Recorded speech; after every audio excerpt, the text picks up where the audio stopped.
눈을 감고 상상할 수 있도록 우리도 통역이 필요합니다. 시각장애인협회가 외친 현장 해설사제도 도입의 절실함. 대선 핑계에 묻힌 감동의 현장. 시각장애인은 볼 수 없음의 문제보다 설명받지 못함에서 더 큰 소외를 느낀다. 장애인의 날 기념 행사에서도 마찬가지였다. 눈을 감고 상상할 수 있도록 통역이 필요하다는 간절한 외침은 이번에도 제도 밖에 머물렀다. 제45회 평택시 장애인의 날 기념 행사가 평택시 청소년 문화센터 체육관에서 지난 15일에 열렸다. 지체장애인협회, 농아인협회, 시각장애인협회 등 평택 지역 9개 장애인 단체가 공동 주최 주관한 이번 행사에는 시의원 등 지역 인사와 장애인 가족들이 참여했다. 시외부스에서는 공연과 체험, 경품 행사 등이 이어졌고 실내에서는 공식 기념식이 열렸다. 행사장에는 청각장애인을 위한 수어 통역사 1명이 상시 배치돼 수화로 모든 진행을 실시간 안내했다. 그러나 시각장애인을 위한 해설 서비스는 여전히 제도 밖이었다. 시각장애인에게 해설이란 시각적 경험을 대신 그려주는 통역이자 문화와 세상을 연결하는 창문이다. 전시나 공연, 행사장에서 해설사가 시각 정보를 음성으로 실시간 설명하는 이 서비스는 장애, 유형 간 형평성을 위한 필수 장치다. 시각장애인협회는 이번 행사에 맞춰 그 창문을 열기 위해 모든 것을 자비로 준비했다. 지난 3월 21일 평택시청에서 시각장애인 현장 해설 지원 조례 가칭 제정을 위한 간담회가 열렸지만 당시 시 공무원들은 해설사의 개념조차 모르겠다, 관련 부서가 아니다는 반응을 보이며 자리를 피했다. 이후 협회는 서울시각장애인협회와 협력해 해설사 인력을 섭외하고 무선 송수신 장비 30대를 무료로 지원받아 직접 체험을 마련했다. 하지만 그날 현장에서 이 장비와 해설사에게 눈길조차 주지 않은 공직자와 시의원들.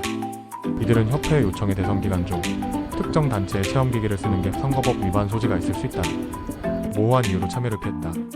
총 9개 장애인 단체가 함께한 공동행사에서 유독 시각장애인협회만 정치적 민감성이라는 이유로 소외된 셈이다.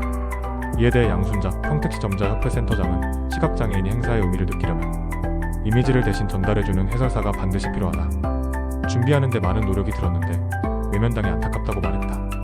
박기원 경기도 시각장애인연합회 평택지회 대표도 청각장애인은 한 명만 있어도 통역사가 붙는데 80명 넘게 온 시각장애인에게 해설사는 당연하지 않느냐며 장애 유형 간 구조적인 차별을 시에서 모르고 있는 것이 더 큰 문제라고 지적했다. 당일 현장에는 해설용 기기 30대가 준비됐고 이를 착용한 일부 시각장애인들은 해설을 들으며 행사에 참여하니 새로운 세상이 열린 것 같았다. 고소감을 전했다. 그러나 전체 시각장애인 참석자 80여 명 중 상당수는 해설사의 도움 없이 자리에 앉아야 했다. 한편 평택시는 작년에도 장애인의 날 기념행사에서 형식적인 운영과 소통 부족으로 비판을 받았다. 올해는 시각장애인협회의 자발적 시도와 실행력 덕분에 새로운 변화가 가능했지만 공직사회의 외면 속에 그 의미는 절반으로 줄어들었다. 2025년 3월 기준 평택시 등록 장애인 수는 총 26,020명, 위중 시각장애인은 2,346명이다. 그럼에도 불구하고 정책적 배려는 여전히 시각장애 자체를 보지 못하고 있다. 다가오는 제255회 평택시의회 임시회에서는 시각장애인 현장 해설 지원 조례가 상정될 예정이다. 그러나 담당 공무원조차 현장 해설사의 역할을 모르고 있는 현실에서 이해 없이 통과된 조례는 보여주기용 문서에 그칠 공산이 크다. 한 시민은 행사를 함께하는 것이 아닌 지켜보는 자리로 만드는 것. 그것이야말로 시각장애인에게 가장 큰 소외라며 이제는 청각장애인을 위한 수어 통역사처럼 시각장애인을 위한 해설사도 공공서비스의 기본이 되어야 한다. 고 토로했다. 이어 눈을 감고도 상상할 수 있도록 그들의 손을 잡아줄 통역이 필요한 시간이라고 덧붙였다.